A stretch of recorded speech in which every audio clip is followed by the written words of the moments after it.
eu quero agradecer ao Cresce o amável convite e a amável forma com que foi recebido aqui. É uma honra estar aqui, vendo uma categoria que cada vez mais cresce no conceito do povo, cada vez mais cresce em todas as classes e está tendo uma penetração enorme. Entrei no site do Cresce e confesso-me muito impressionado pela qualidade, pelo comprometimento que o corretor hoje está tendo, pela cultura necessária do corretor. Quero parabenizar a vocês e espero, nessa troca de ideias aqui, que possa trazer alguma coisa útil.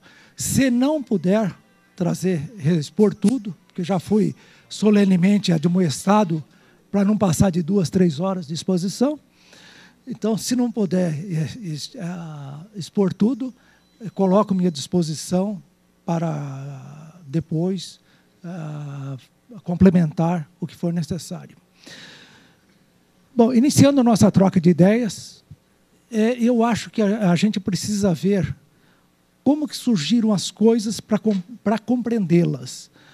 Senão, nós estamos sendo, me perdoem a comparação, igual uma lavadeira que sabe que o tecido seca, exposto no varal, e não sabe as razões pelas quais isso acontece. Então, essa gênese é fundamental.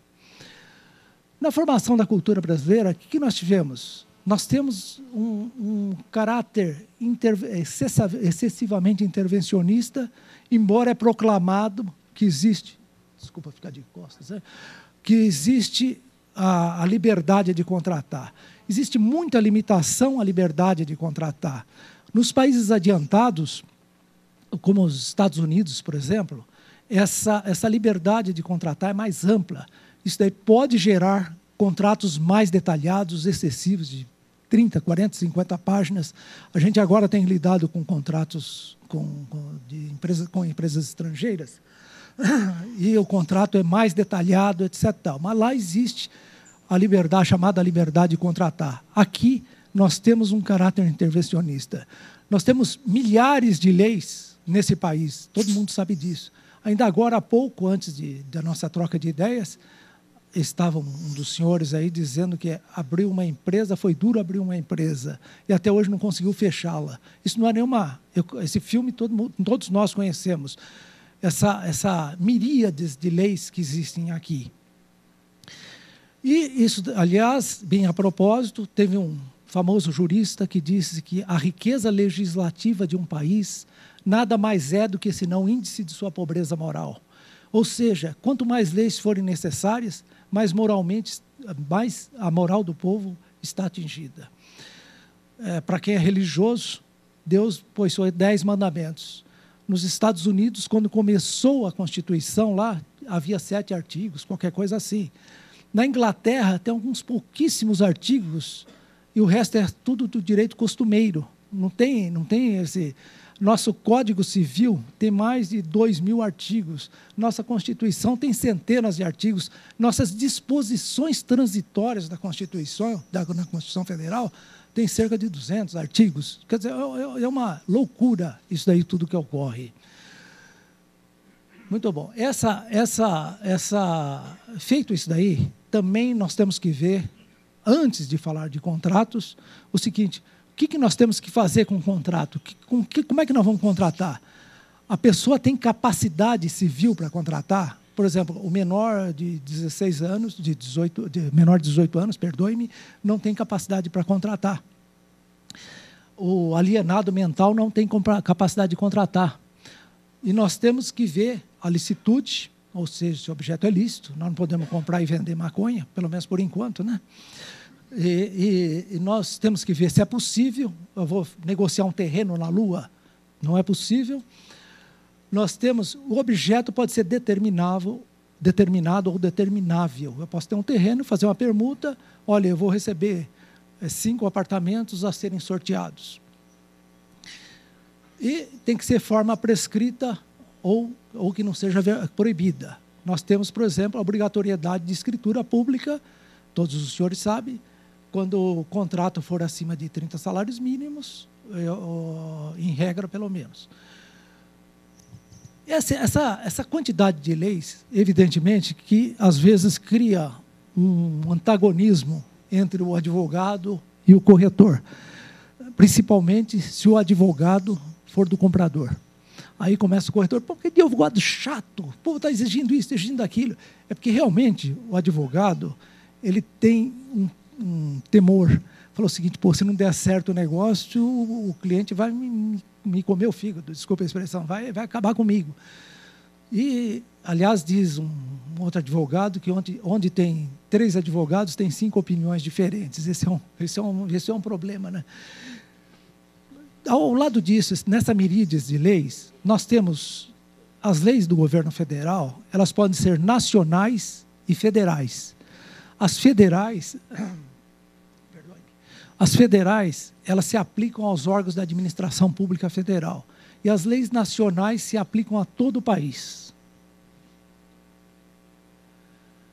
E hoje em dia, nós temos o seguinte, mesmo para os corretores, os senhores estão cansados, sabia? Está até no próprio site dos senhores, que hoje o corretor, ele próprio tem responsabilidade se ele fizer coisas erradas. E o próprio empreendedor, ele tem responsabilidade se o corretor, embora autônomo, fizer alguma coisa errada. Essas disposições, essas cautelas todas que já tem que começar, desde, olha, com quem estou lidando, com qual empresa que eu estou lidando, com qual corretor que eu estou lidando, com qual advogado que eu estou lidando. Evidentemente que todo contrato tem que ter a boa-fé. No nosso Código Civil, a palavra boa-fé, salvo engano meu, é mencionada... Desculpe, eu estou atrapalhando vocês. A palavra boa-fé é mencionada cerca de 55 vezes. Precisava disso daí? Eu acho que absolutamente não tinha necessidade disso daí. Porque boa-fé é inerente a qualquer negócio.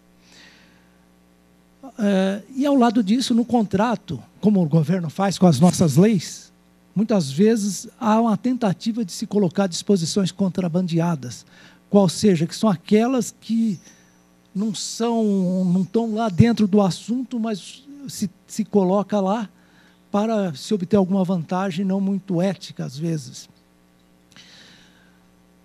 Feito tudo isso daí, cada vez que nós vamos negociar, evidentemente que nós temos que ver de que lado que nós estamos negociando, pelo comprador ou pelo vendedor.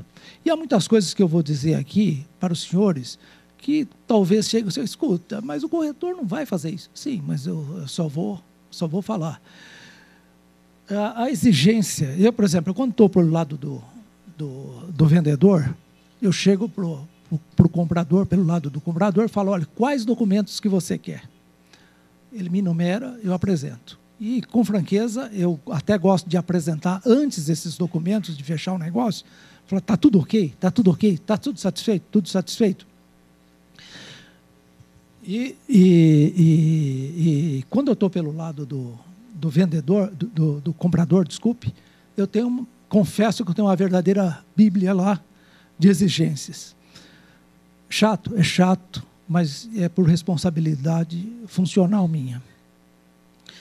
Muito bom. Aí nós entramos na minuta padrão, que é mais ou menos a parte central do nosso encontro aqui. A minuta padrão é um perigo. Por quê? Eu mesmo já tive experiência de fazer uma minuta para um cliente meu, e passado alguns meses, essa minuta estava um Frankenstein. Por quê?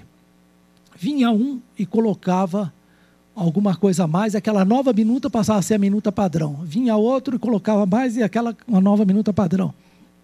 Por isso que eu falei desde o começo, que é importante nós entendermos qual a disposição de cada cláusula, o que ela quer dizer, qual que é o alcance.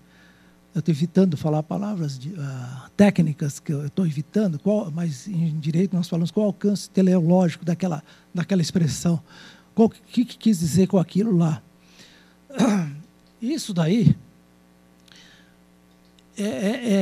que pode levar a equívocos enormes. Nós temos aqui também, ainda não, numa parte mais ou menos preliminar, de lembrar que são 2 leis amplamente aplicáveis. Em caso de, nós vamos nos ater mais aqui, evidentemente, a compra e venda de imóveis. mas só que é o Código Civil brasileiro e o Código de Defesa do Consumidor.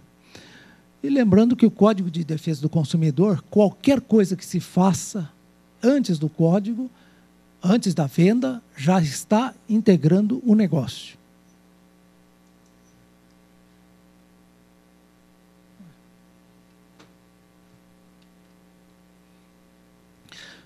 Nós sabemos que, historicamente, os negociantes brasileiros, eles abusaram, os vendedores abusaram, os fornecedores abusaram. Isso facilitou o surgimento do Código de Defesa do Consumidor. Mas o Brasil, quando não tinha a lei, ele se baseava nas ordenações filipinas. Então, se engana quem pensa que defesa do consumidor chegou agora, em 1981, aplicando em 82.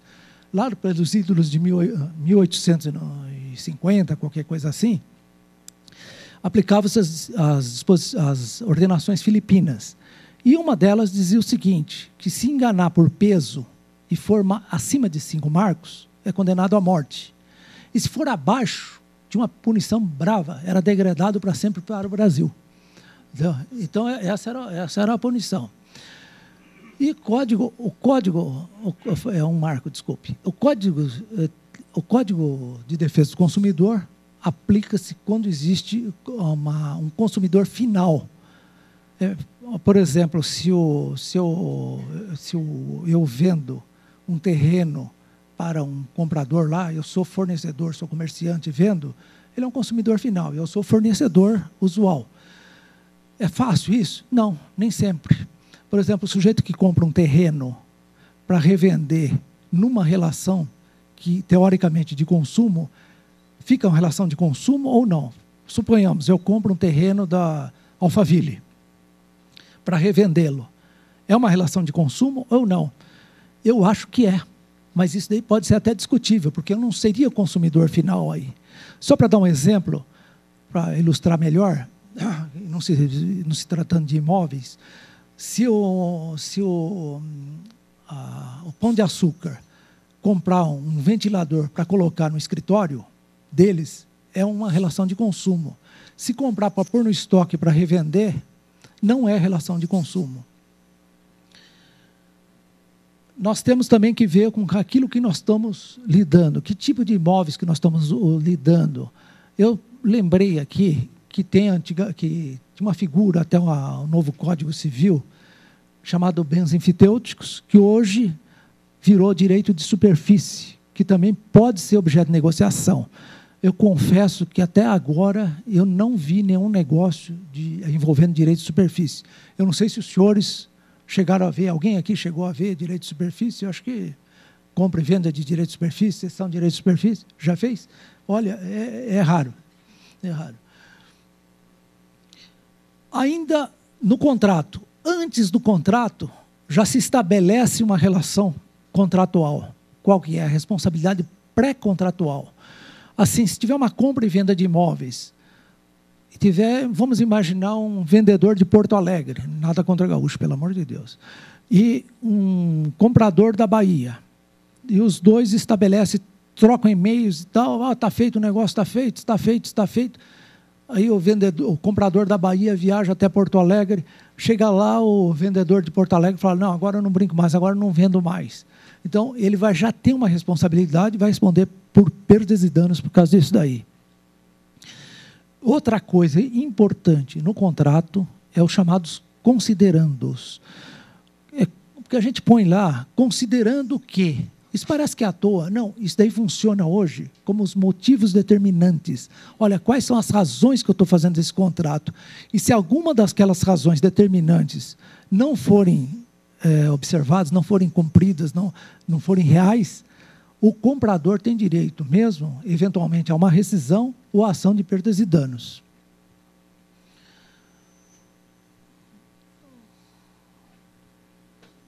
Como é que põe aqui? Ah, tá. Evidentemente que existem circunstâncias a determinar, eu vou pular um pouquinho isso daí, porque senão não haverá tempo. E nós temos também dois tipos de contrato, o Código Civil, e nós temos também o contrato de adesão, que aquele em que o comprador praticamente ele vai aceitar aquelas condições. O fato de haver modificações não essenciais no contrato de adesão não o descaracteriza como tal. Ele continua como contrato de adesão. O que eu faço quando eu estou pelo vendedor num contrato de adesão? Eu faço uma página à parte, ele declarando que ele leu o contrato, trago algumas coisas essenciais daquele contrato, por exemplo, em loteamento fechado. Olha, que tem uma associação, que ele é obrigado a pagar as taxas de associação, sendo ou não sendo associado, porque ninguém é obrigado a se associar ou permanecer associado. E a associação de moradores, nós temos um caso de um loteamento aqui em São Paulo, que a associação dos moradores foi criada depois do loteamento. E no Fórum Regional de Pinheiros, isso daí eu sei por causa dos jornais, o Fórum Regional está apinhado de ações de pessoal não querendo pagar as taxas de associação. Então, é importante que essa associação já esteja criada. Outra coisa importante no contrato é fazer uma mini ficha cadastral do comprador, ou das partes mesmo, né? Porque muitas vezes eu estou falando do comprador, não é nada contra o comprador. Mas que isso daí facilita no caso de uma rescisão ou de providências. Hoje em dia, por exemplo, se o sujeito tiver uma sociedade marital, hoje a união estável, eventualmente a companheira precisa ser chamada. E hoje nós temos um problema. O Supremo Tribunal Federal agora decidiu que a união homoafetiva é válida. Então, pô, escuta, nós temos que chamar o companheiro para eventualmente assinar. Eu não vou entrar aqui na discussão se deve ou não, porque tem uma discussão se é direito real ou pessoal, mas isso não interessa. Mas são essas coisas que são importantes colocar para o caso de haver uma rescisão ou haver algum problema de qualquer espécie. Esses aqui eu vou dando umas puladas, porque senão o tempo não vai dar. Mas algo importante em matéria de loteamento é colocar, tem um projeto de lei, eu não sei se é do conhecimento dos senhores, instituindo o condomínio urbanístico. Ele estava para ser aprovado quando veio o problema dos aloprados lá e acabou não sendo aprovado. Mas ele de uma hora para outra ele vai ser aprovado. É a consagração do loteamento fechado. E para fazer isso daí, para transformar nessa espécie de condomínio, precisa ter autorização das pessoas. Então, é de todo conveniente se colocar uma cláusula em loteamento que ele concorda que se transforme o loteamento em condomínio urbanístico. Há declarações dos vendedores que são importantes colocar. Por exemplo, CPF, que é o mesmo desde quando se inscreveu na Receita Federal. Essa semana mesmo eu tomei conhecimento de uma pessoa, não sei se é verdadeiro ou não, que tem 3 CPFs. Então, e outra coisa, que não tenha sido sócio ou administrador de pessoa jurídica nos últimos 10 anos. Por quê? Porque hoje nós temos um problema chamado da desconsideração da personalidade jurídica, que o juiz manda penhorar bens dos vendedores, por exemplo, pode ser do comprador, se tiver alguma coisa errada. Ou bens pessoais, não é mais da pessoa jurídica. Bom, essa aqui não há passivo ambiental, não é? Eu vou tomar a liberdade de um pouquinho mais rápido aí. Essa nada há que possa impedir o negócio. Isso porque, se tiver alguma coisa que impeça o negócio, uma ação pauliana, por exemplo, uma ação visando a anulação do negócio que o comprador fez, ou dos seus antecessores, então, se ele declarar que não tem, ele está cometendo uma falsidade ideológica, ele pode ser processado criminalmente. Eu vou pular já o G, responsabilidade pelos fatos geradores anteriores. Nós tivemos lá no escritório um caso que nós assessoramos, olha, tudo direitinho, tudo bonitinho, etc. e tal. Dali a 1 ano ou 2 anos, apareceu uma dívida, uma execução de um trabalhista, de um empregado que tinha trabalhado no condomínio antes, e ele estava executando a sentença agora. Felizmente, o vendedor honrou direitinho as obrigações, etc. e tal. Mas eu considero importante colocar, olha, que apareceu alguma coisa. O fato gerador é anterior à venda, paga-se o vendedor.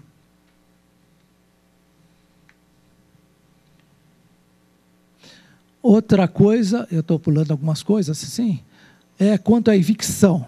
Evicção, acho que todos sabem, o vendedor tem que responder pela boa procedência do negócio. Nós temos também o problema de diferença diária, medidas e extensões. Hoje, quando é por medida, se for 5%, sempre foi, hoje não, desculpe, você faz desde 1917, presume-se que está tudo certinho. A não ser, hoje a novidade é essa, se o comprador provar que não faria o negócio. Para evitar isso daí, nós podemos colocar uma cláusula dizendo o seguinte, olha, que ele renuncia a qualquer cobrança de qualquer valor. Se a área for desculpe, aí é pelo comprador. O comprador não faria o negócio. Mas também o próprio vendedor, se tiver excesso de área, ele pode haver diferença.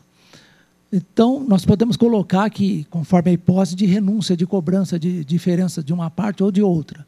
Nós temos a venda de corpos, que eu não vou detalhar, porque todos sabem. Né? Agora, nós temos aqui, ainda no problema de contrato, os juros. Nós temos um problema o Código de Defesa do Consumidor exige que se esclareça quais são os juros nominais e quais são os juros reais. Isso daí, o que acontece? Nós vamos também ver, mais para diante, já está lá, já podemos pular, que são juros pela tabela price.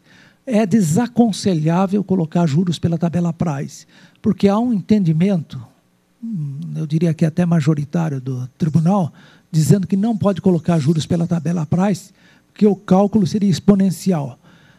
Eu não sou matemático, evidentemente, que advogado é difícil ser bom em matemática, mas acho que se resultasse em 1% ao mês, eu acho que não teria nada de mais. Mas, de qualquer forma, é bom compor o preço sem essa forma de previsão.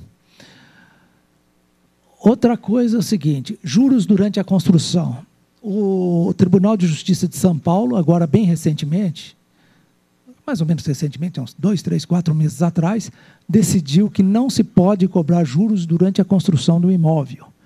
Se o senhor tiver algum cliente que estiver cobrando, alerte-os. Se não me engano, é a súmula número 1. É 1 ou 2 ou 3, é uma dessas daí. Outra coisa que confunde muito é a atualização monetária. O pessoal confunde correção monetária com reajuste. São duas coisas completamente diversas. A atualização monetária, ela compreende a correção monetária, o reajuste e a revisão. A correção monetária, ela se aplica quando há atraso no pagamento. O reajuste é a recomposição do preço. E a revisão é a readequação da equação econômico-financeira. Vale dizer o seguinte, se as coisas subiram demais, mais do que o previsto, como o insumo lá, seria a revisão. Na construção, eu não conheço precedente que tenha sido acolhido. Nas obras públicas, isso é possível. Nós temos, isso aqui também eu vou pular, eu dei só sempre 24 meses, mas não tem nada, o mensal 36 meses, isso aí todos estão cansados de saber. No loteamento, nós já falamos sobre a taxa de manutenção e a previsão contratual, né? O que é importante também, na eleição do índice de reajuste e correção monetária, os índices já estabelecer índices sucessivos. Mas esses índices sucessivos não pode ser dito o seguinte, olha, um dos seguintes itens, qual for o maior deles, perdoe. Tem que ser na ordem. E prevê também a falta ou impedimento do índice se aplicar o que mais se aproxima. Nós sabemos que cada índice desse é composto de uma cesta de índices para chegar no número final. Há também a possibilidade de se pactuar por índices defasados, qual seja o índice um mês antes do contrato e um mês antes do reajuste. Outra discussão é a nota promissória. A nota promissória ela pode ser dada pró-solvendo ou pró-soluto. Pró-solvendo, ou seja, ela representa a quantia, representa o débito, mas não quita o preço. E o pró-soluto, ela quita o preço. Essa modalidade não tem sido muito adotada pelas grandes empresas por várias razões. Guarda das notas promissórias, a discussão da sua validade quando é bens para entrega futura. E por essas razões ela tem sido um pouco largada, posto de lado. E é importante colocar que a possibilidade de cessão de crédito pelo vendedor, quando é um negócio de alta escala, porque os bancos que fazem securitização assim o exigem. Por outro lado, se nós tivermos, dependendo do lado que nós tivermos, nós podemos colocar, eventualmente até devemos, a proibição de cessão de crédito, porque nós não sabemos como é que vai ser a obra, ou como é que vai ser o que o comprador, o vendedor vai cumprir ou não. Porque muitas vezes a gente dá um sinal, e depois tem uma parcela tal na apresentação dos documentos e uma parcela tal nas chaves, ou na entrega do imóvel. E o vendedor pega e cede esse crédito. Seria interessante colocar a proibição dessa cessão.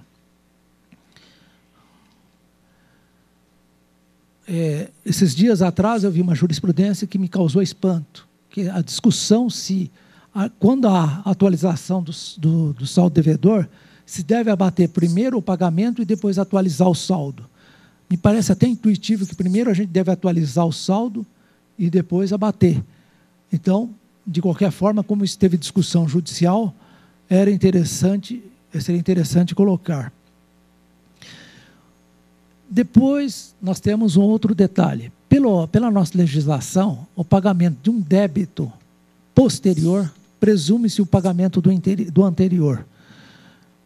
Algo que deve estar com cautela é essa daí. Olha, o pagamento desse débito não vai me quitar débitos anteriores, inclusive diferenças, pode ter juros, correção monetária, os antigos resíduos. Depois, eu estou pulando alguma coisinha aí, o pagamento. Quando há previsão de pagamento em conta corrente, ela tem vantagens e desvantagens. Normalmente, coloco com a seguinte cláusula, que até o vencimento poderá ser pago em depósito de conta corrente. Depois disso, a critério do vendedor, não produzirá qualquer efeito. Por quê?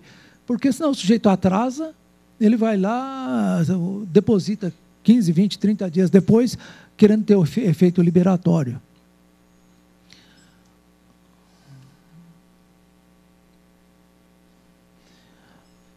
Outra coisa que se discute é o seguinte: a correção monetária é castigo ou não? A correção monetária não é castigo, ela é uma mera atualização da moeda. Então, muitas vezes eu vejo pessoas fazer contrato com alguma coisa, dependendo de obter algum documento, que o preço é fixo e ajustável. Por exemplo, depende de um alvará judicial.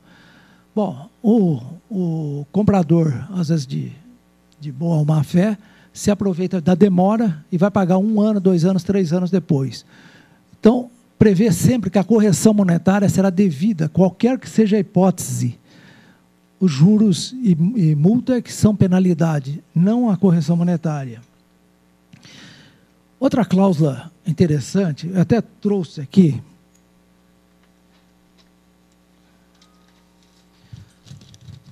Eu não sei se os senhores leram isso. FIPE registra primeira deflação em 1 ano. Quer dizer, ou seja, muitas vezes, será atualizado pelo IGPM, e o IGPM tiver uma deflação, vai ser uma recompensa para o devedor. Então, colocar a cláusula que será pela variação positiva e acumulada do índice escolhido.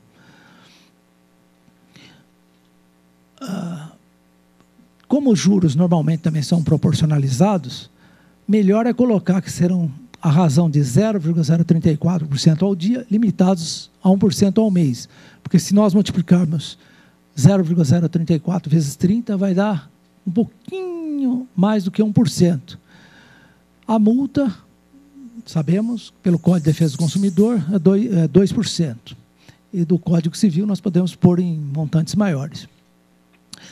Quando não há pagamento integral, deve ser colocado que primeiro se quita a multa, depois os juros, depois correção monetária e depois o capital. Por quê? Porque senão o sujeito, bom, já quitei o capital, parou de correr qualquer coisa. Essa aí é a autorização para pagar em banco de dados.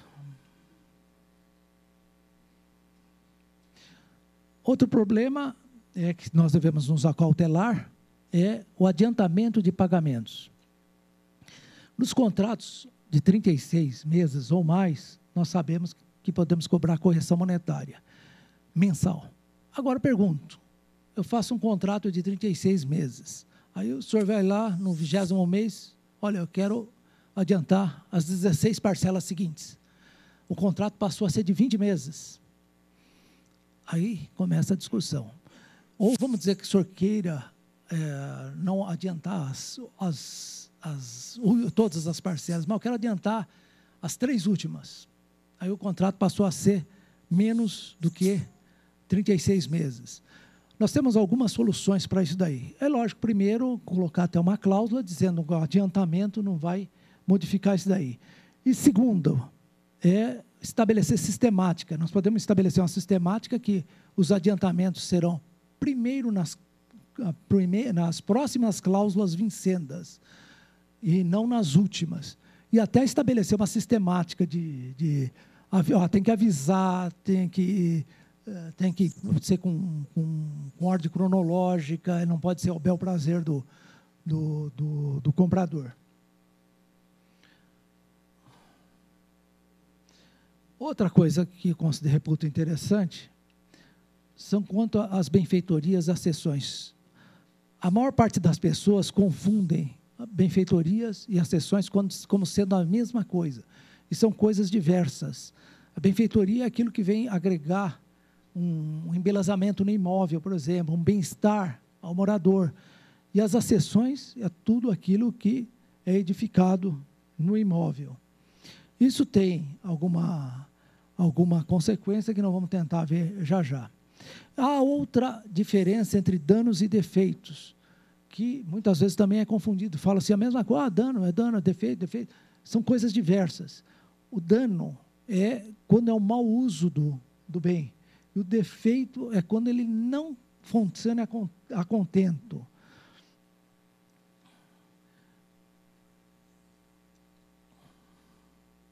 E é interessante colocar uma cláusula dizendo o seguinte, se tiver algum defeito, vício é mais complicado, nós já vamos chegar nele.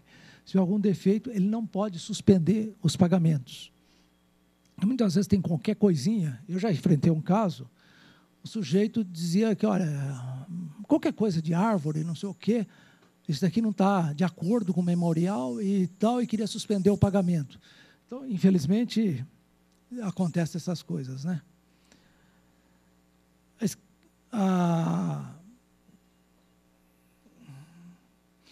Nós temos um outro negócio que é a renovação de documentos. Os documentos públicos, eles podem ser renovados por qualquer pessoa.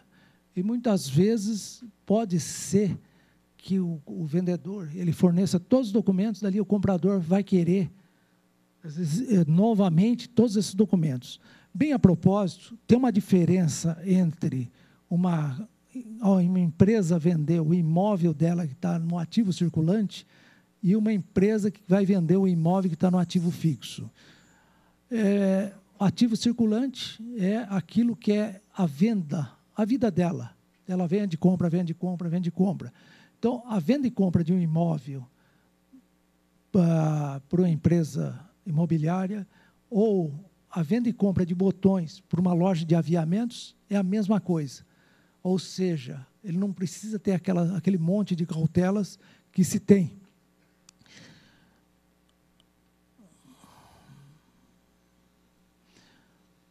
Temos um outro problema, que isso daqui é meio esquisito colocar isso daí, que o comprador é obrigado a receber a escritura. O que acontece muitas vezes, o comprador, ele não vem receber a escritura porque ele tem uma parcela, ou porque não quer pagar o dinheiro para o cartório, ou qualquer coisa assim, e os tributos continuam a ser lançados em nome do vendedor. E isso daí gera para o vendedor um ônus que ele pode ser acionado na justiça. Eu mesmo tive uma cliente que, na hora que eu fui ver, me inteirar, tinha mais de 1.000 ações de IPTU, era uma grande empresa aqui em São Paulo, tinha mais de 1.000 ações executivas por causa de cobrança de IPTU de imóveis que ela já tinha vendido. Bom, nós temos também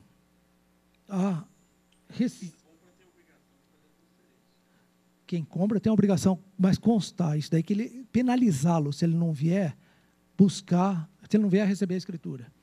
Porque é muito comum, olha, eu tenho caso, sinceramente, olha, assim, de 30, 40 anos atrás, do sujeito que ainda não recebeu a escritura. É um absurdo, louco. Uma multa.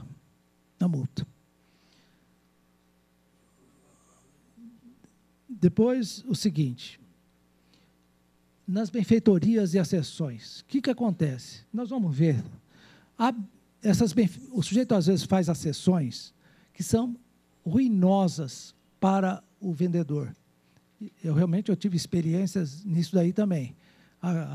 Essas accessões tiveram que ser demolidas, mas a minha cliente teve que indenizar. De qualquer forma, uma cláusula interessante de se colocar, que ele terá direito à indenização, quando for necessária.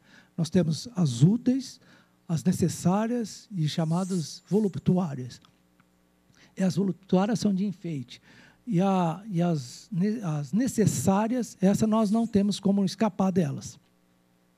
Mas nós podemos colocar uma cláusula dizendo o seguinte, que a indenização por elas será, no máximo, pelo valor despendido, ainda que correção monetária, não estou discutindo isso, mas vendo a real utilidade para a vendedora. Porque senão tem um completamento ilícito nessa brincadeira, não é verdade?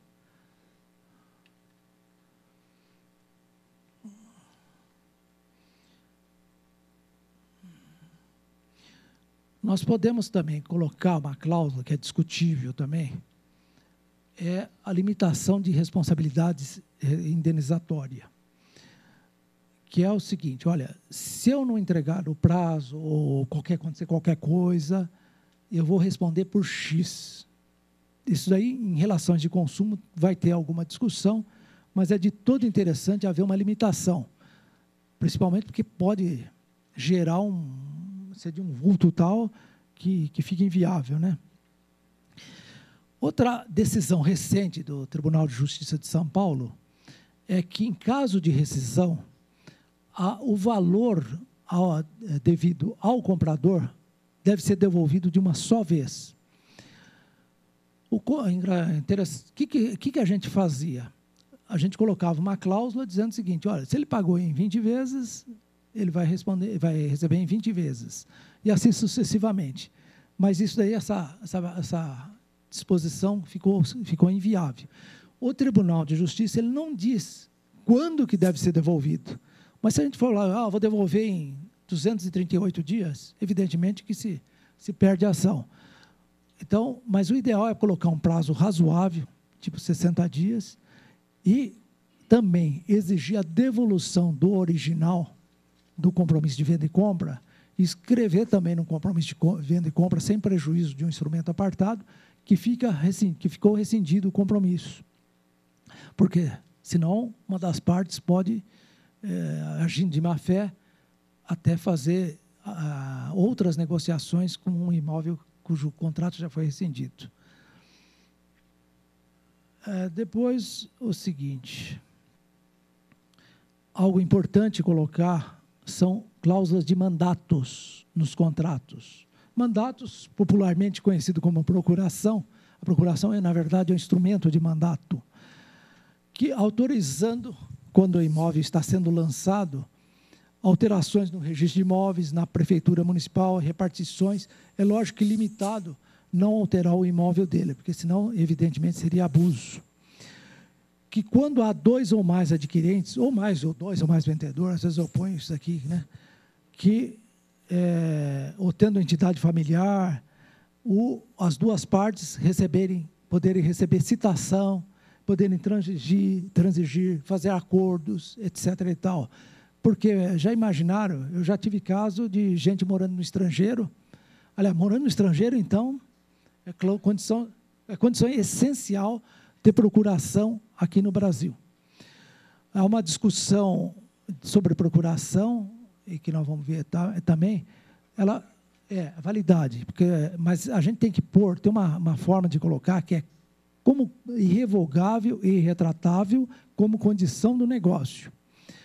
Porque aí não é uma hipótese que não pode ser revogada a procuração. Eu acho que tem alguma coisa logo mais adiante.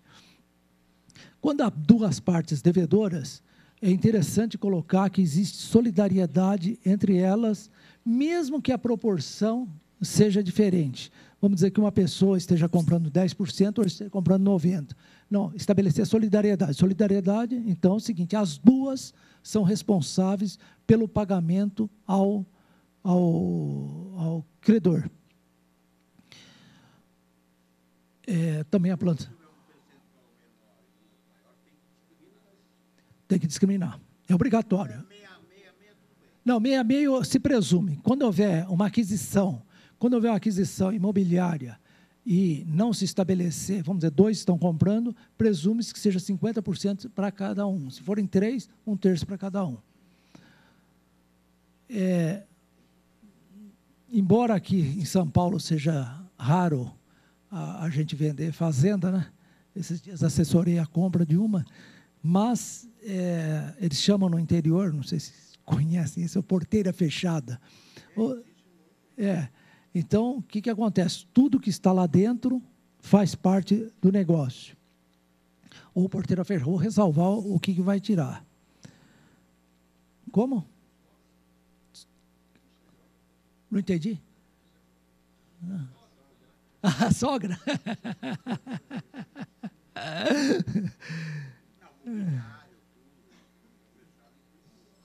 Como?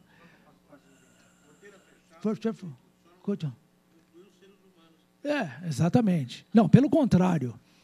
Quando a gente vai fazer o negócio da fazenda, evidentemente, entre outras coisas, tem que ter a homologação dos contratos de trabalho para evitar esse tipo de encerrar todos os contratos de trabalho. Inclusive, eu apulei, mas um negócio importante, aproveitando o gancho, é a verificação de problemas ambientais, se há problemas ambientais, e declaração que não tem problemas ambientais, nenhum problema ambiental. Pois não. Eu estava pulando porque imaginei que fosse muito comum entre vocês. É que, como eu disse, o meu tempo foi de 2 horas, então não pode passar disso daí. Então, o que acontece? A gente coloca uma cláusula dizendo que até a venda da última unidade é obrigado, deve-se admitir que fica um plantão de vendas lá. E muitas vezes a gente coloca até em determinadas áreas também.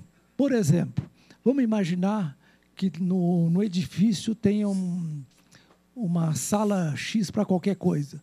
A gente pode colocar que fica lá. E livre de despesas, normalmente a gente coloca. Ou senão, podemos colocar um determinado prazo para acontecer isso daí.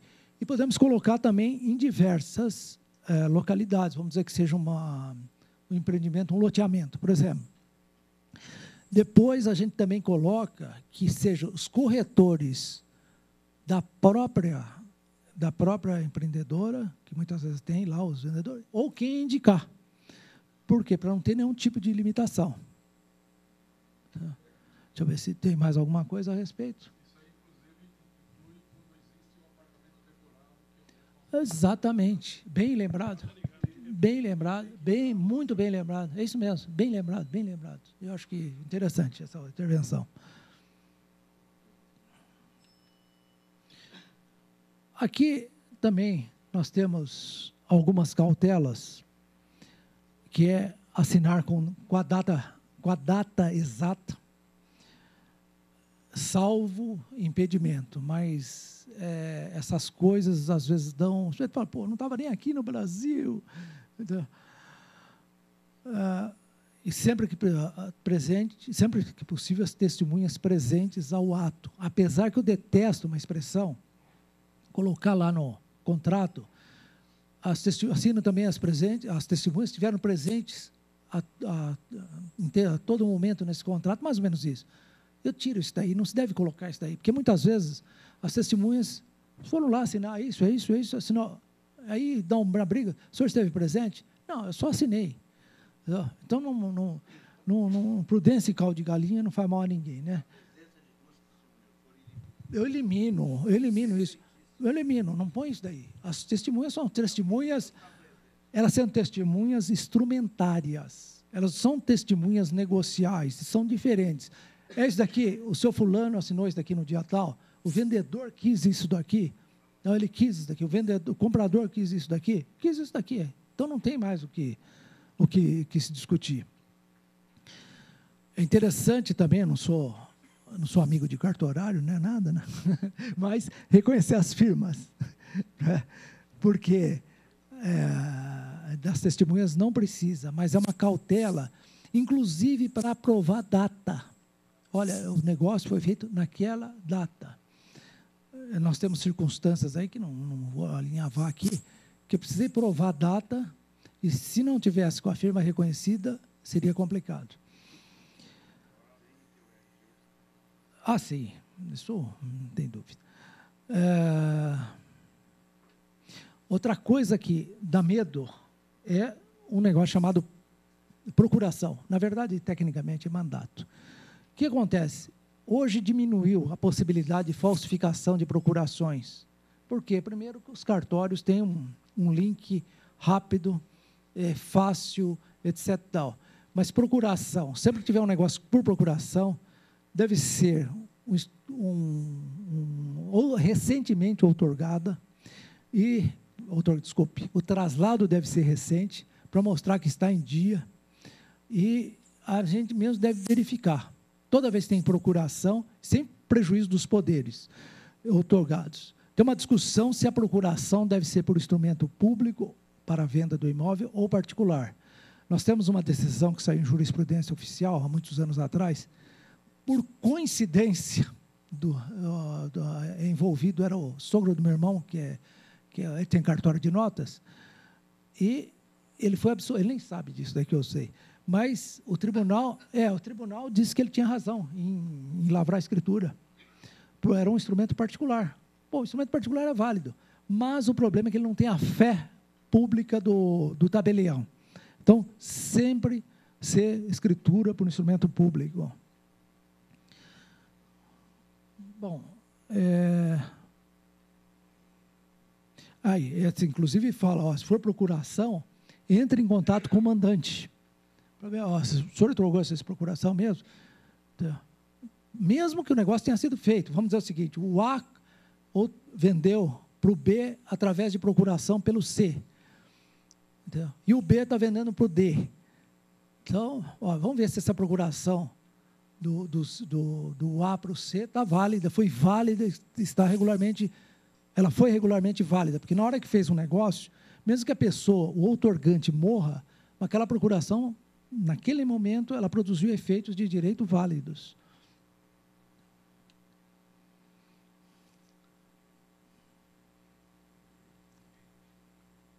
que nós já falamos.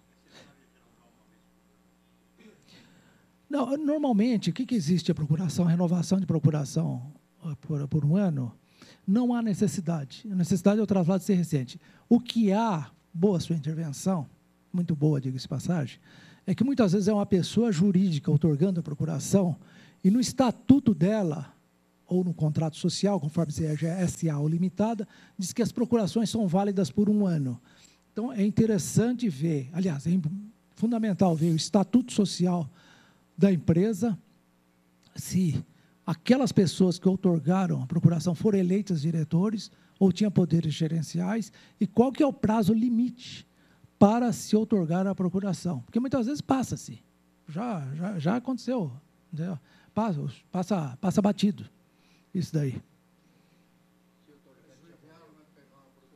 Se a procuração for outorgada no momento válido, o negócio foi feito validamente, não, aí não vale mais. Aí não vale mais. A não ser que seja procuração em causa própria, é mais diferente. Bom, meus senhores, eu acho que meu tempo aqui foi esgotado. Senhores, então, justamente aquele negócio que eu já falei, o seguinte, essa semana tomei conhecimento de uma pessoa que tem 3 CPFs, teria 3 CPFs. O que acontece? Ele está sujo, ou tem um problema de nome dele, ele deve para a Receita.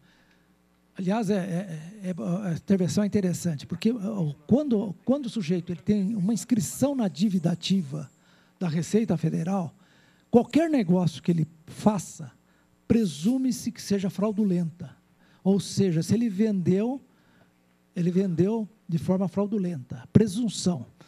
Então, ele que tem que provar, ou o comprador tem que provar, que o sujeito tinha outros bens suficientes para responder pela dívida junto à Receita. E o sujeito, ele pega o CPF 2, 3, 4, 5, 6, 7, 8, está sujo.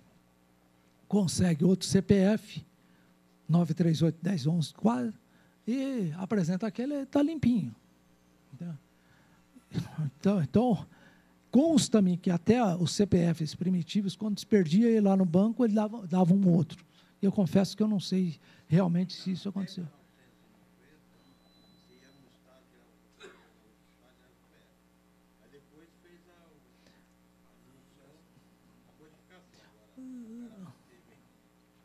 O sujeito, olha,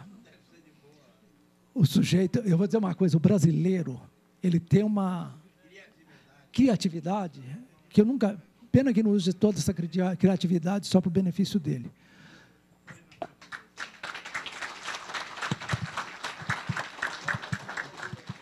Gostaria primeiro de parabenizar aqui pela palestra, tal, né? Foi muito boa, muito elucidativa. Eu gostaria de saber do senhor a respeito, o senhor comentou, inclusive, no decorrer da sua exposição, alguns fatos que podem ocorrer entre o comprador atual e o vendedor de um imóvel, mas fatos geradores que ocorreram antes disso tudo acontecer. Imagine só quando se pega uma cópia da matrícula e verifica-se que esse imóvel ocorreram 3 transações anteriores num prazo aí de 15 anos, tal. Levanta-se, às vezes, um pouco de dúvida se lá para trás, nos outros compradores, não tem algum problema. Eu tive um caso semelhante que teve algumas particularidades e que me deixou um pouco preocupado para elaborar um contrato de compra e venda. O comprador estava comprando de uma pessoa que ficou com esse imóvel mais ou menos uns 15 anos em contrato e passou a escritura, tinha os 60 dias e colocou o imóvel à venda que o atual comprador estava negociando. Do anterior, havia uma dívida com a Caixa Econômica que o atual vendedor é que quitou. Houve um problema na venda do imóvel, no momento da venda do imóvel, houve um problema que não pôde ser lavrada a escritura de garagem, que era a parte do imóvel. Antiga, então é imóvel antigo. Isso. Ninguém sabia explicar o porquê que eu posso explicar. Não passou a garagem. Eu tive que retornar toda essa pesquisa aqui, né, para elucidar o fato. Estava achando um negócio muito esquisito. Mas era um problema de procuração que foi dado poderes, que o cartório entendeu, para passar o imóvel, mas não tinha poderes para passar a garagem. Ao entrar em contato com a pessoa anterior, ver se ela assumiria a responsabilidade de passar, fazer a escritura dessa garagem, temos que fazer 2 escrituras para manter o princípio aí da continuidade. Fiquei sabendo que o marido dela havia falecido. Eu falei, quando faleceu? Já tem uns 2 anos. Ué, mas passou a escritura com 60 dias? Tive que voltar ao cartório e ver aquela procuração, se realmente os poderes estavam satisfatórios. Também existem dúvidas nesses mandatos. Mas aí o comprador insistindo que queria o imóvel. Eu mantive, fiz numa cláusula lá, uma menção de que o atual comprador se responsabilizaria no imóvel, independentemente dos atos efetuados anteriormente, e foi até a data lá que ele assumiu a responsabilidade dele com a Caixa, 15 anos para trás, mais ou menos. E achei até que é um negócio razoável, dado as circunstâncias que mantenham esse tipo de fato, quando em 15, 20 anos se tem 2, 3 negociações de escritura, porque fatos geradores lá atrás podem, de repente, vir buscar o imóvel que está aqui recentemente sendo transacionado. Queria ouvir o seu conceito disso, da validade disso. Bom, vamos ver se dá. Não, se dá. Não. Não, tá. Eu acho que tá. A primeira pergunta a primeira observação que é interessante saber. Não, é interessante saber por que a garagem não foi. Esse imóvel possivelmente é um imóvel de 40 anos atrás. 30 anos? Tá, então tá, mais ou menos. Antigamente, o chamado BNH, o extinto BNH, ele não financiava as garagens. A mentalidade caolha. Então, o que se fazia? O que faziam os empresários? Eles vendiam os apartamentos financiados e, agregado ao apartamento, ele fazia um negócio que aquele apartamento estava vinculado aquela garagem estava vinculada à unidade, que não poderia vender separadamente. E na hora que quitasse, aí se acertava a situação. Agora, quanto à sua pergunta, aqui é mais ou menos igual a que o senhor aqui fez. Ela tem mais ou menos o mesmo coisa, só que um pouquinho mais. Quando a gente vai fazer um negócio, por isso que eu falei, uma das hipóteses que a gente aventou antes de vir aqui falar com o senhor Antônio, era sobre cautelas na compra e venda de imóvel.